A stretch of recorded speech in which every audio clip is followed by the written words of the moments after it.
Just die. I don't give a shit. That's the last thing my son said to me. No hesitation, no flinch. He hurled it like a weapon he'd been dying to use, and when it landed, he stood there waiting for me to explode. But I didn't. I didn't cry. I didn't argue.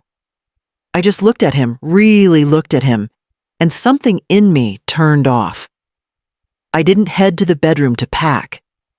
There was nothing I needed from that place anymore. I grabbed my purse from the kitchen chair, unplugged my phone, and looped my charger around my hand. The groceries I'd just bought still sat by the sink. The laundry in the machine was half done. None of it mattered. As I walked past him toward the door, Tyler smirked like he thought he'd won, like he believed those words would break me. But what he didn't understand, what he'd never understand, is that I wasn't leaving because I was weak. I was leaving because I finally remembered I had a choice. He didn't follow, didn't ask where I was going. I think he assumed I'd come back in an hour, maybe two, like I always did after our worst fights. Maybe he figured I'd go to the porch, cry a little, then walk back in and make dinner. But there would be no return this time, no softening, no re-entry. The air outside felt heavier than usual. Ohio summer evenings cling to your skin like regret. But as I stepped off the porch and onto the sidewalk, something shifted. My shoulders dropped. My breath slowed. And for the first time in years, I felt light. I didn't have a plan.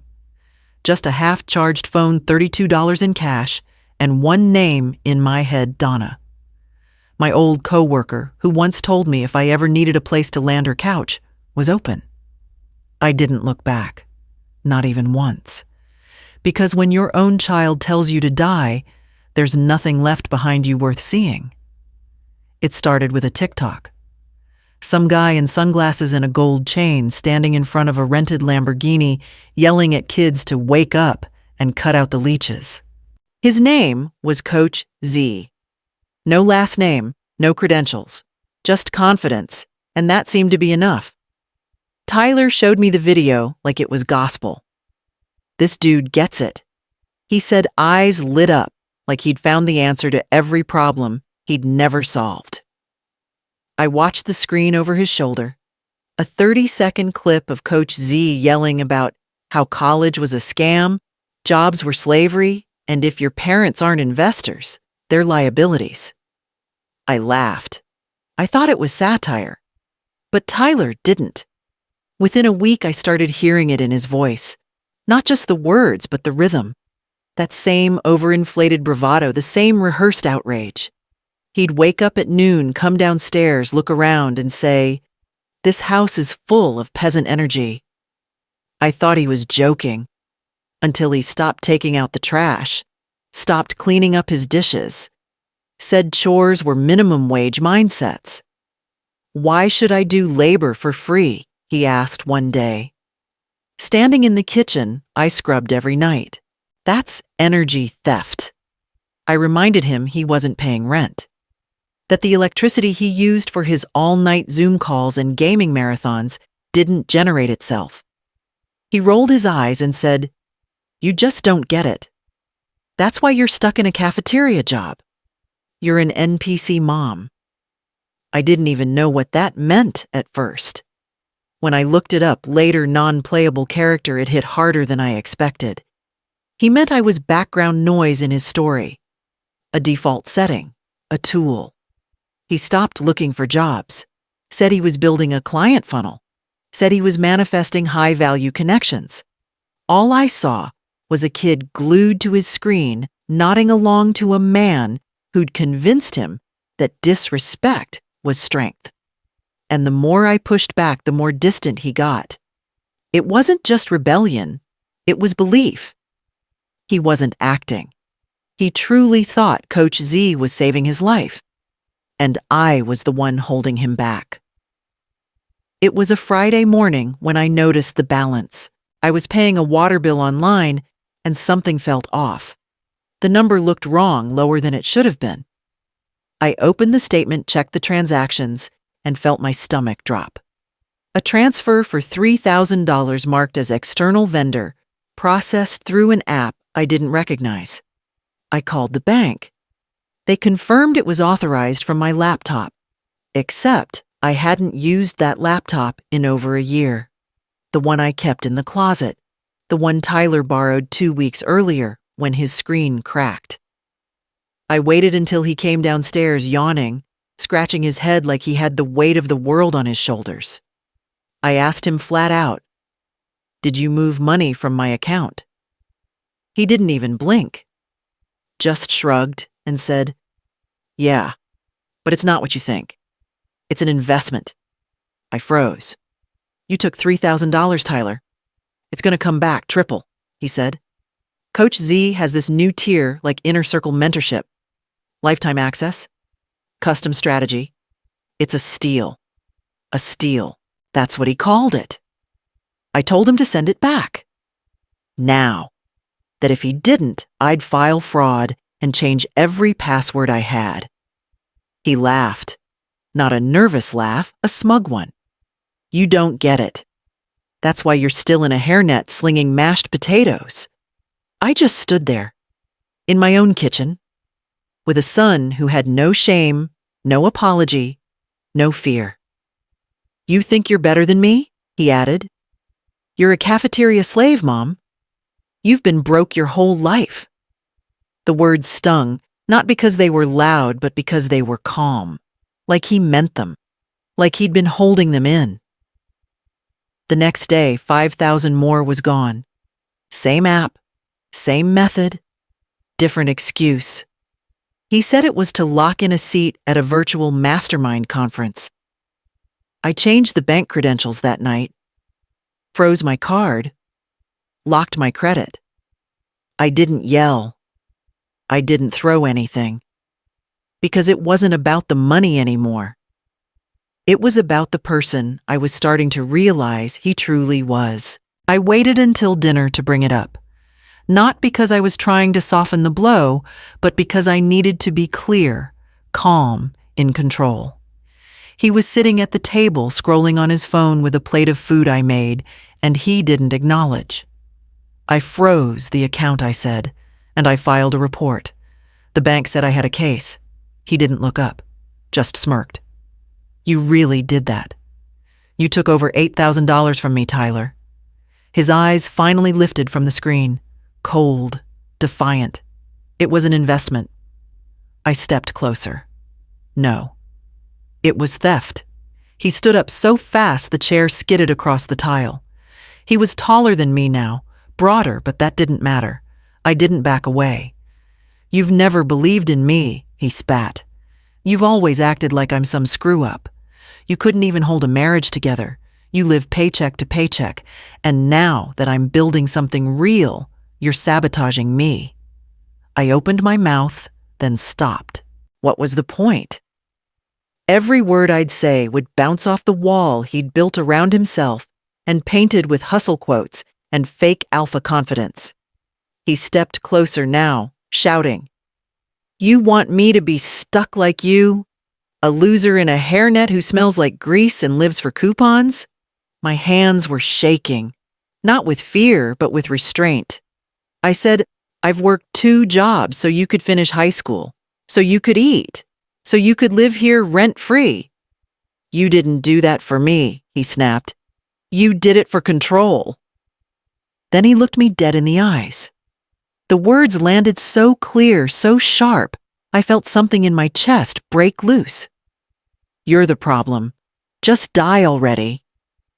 It was quiet after that. Not because he stopped talking, but because I stopped listening. I walked past him without a word, grabbed my purse, and opened the front door.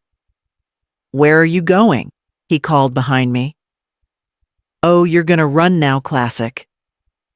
I didn't answer.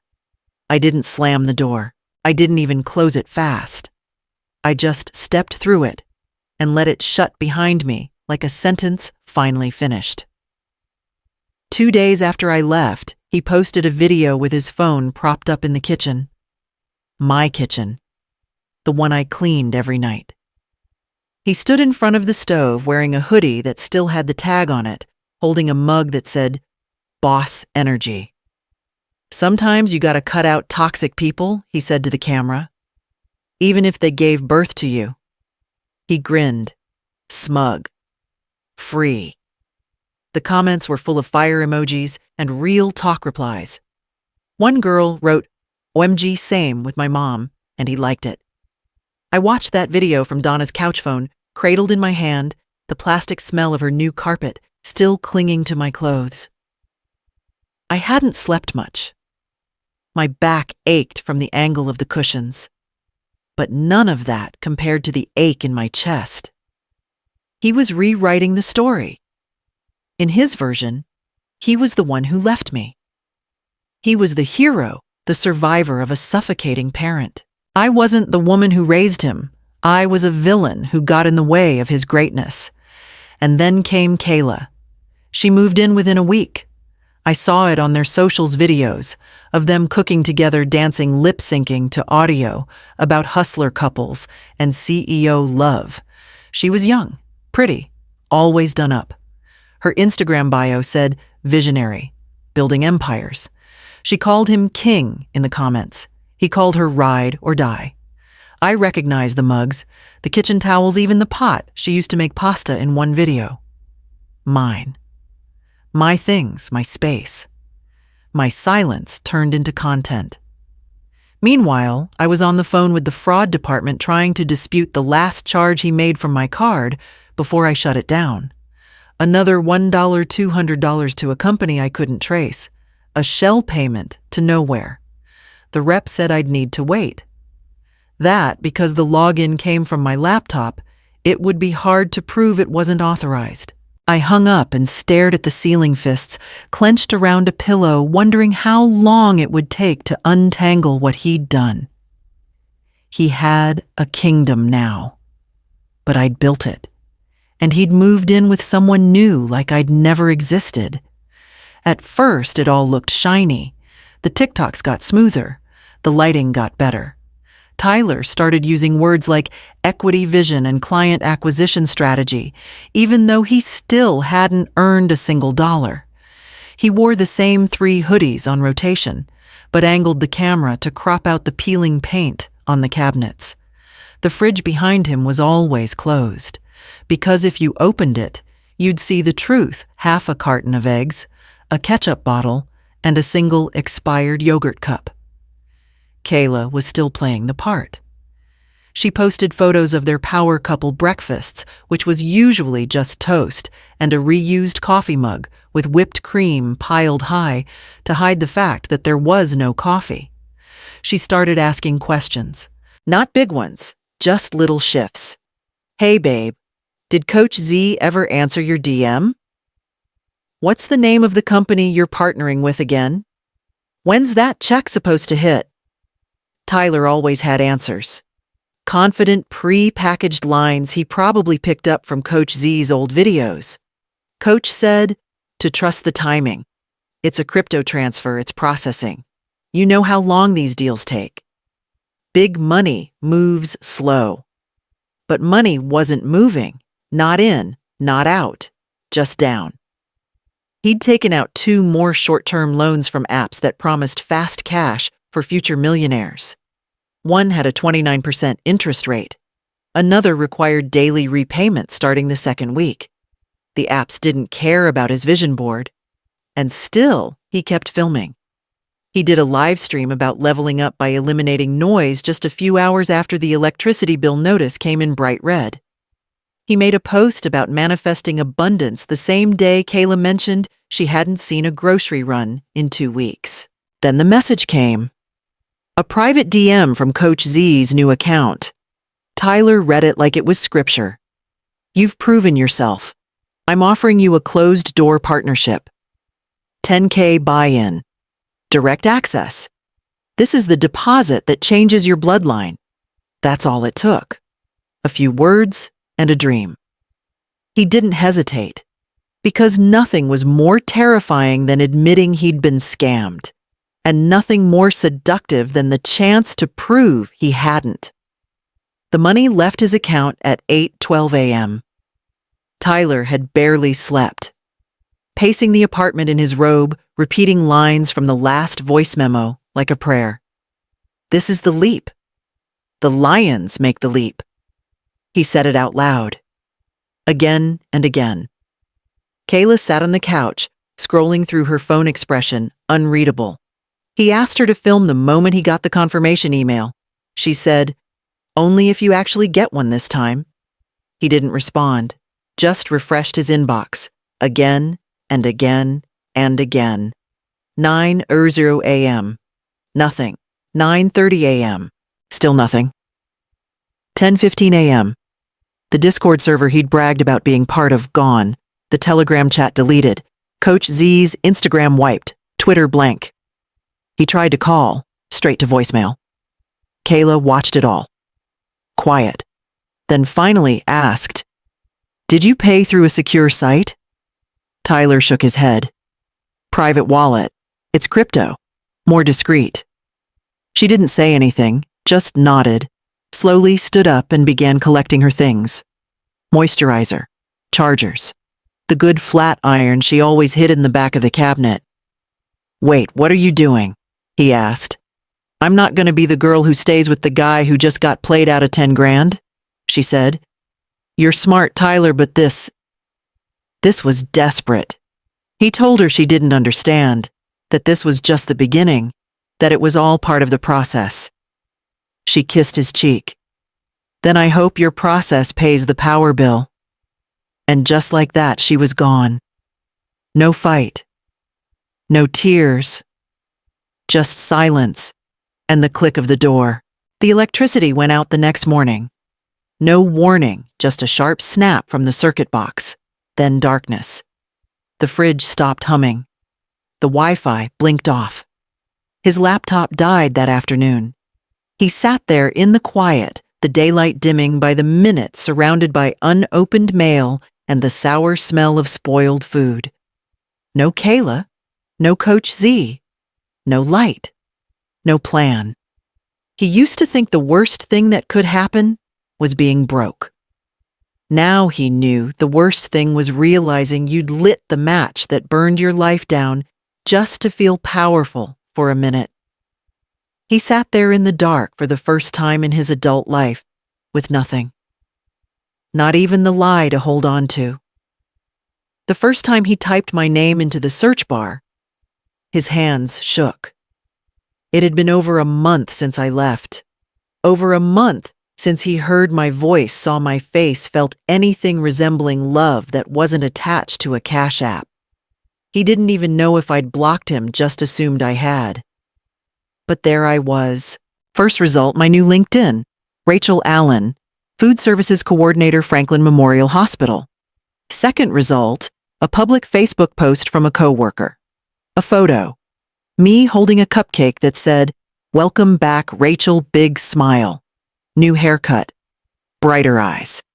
I looked happy. Not trying to pretend happy. Not hiding behind smiles. Happy. Free. There were other photos too. Me at a company lunch.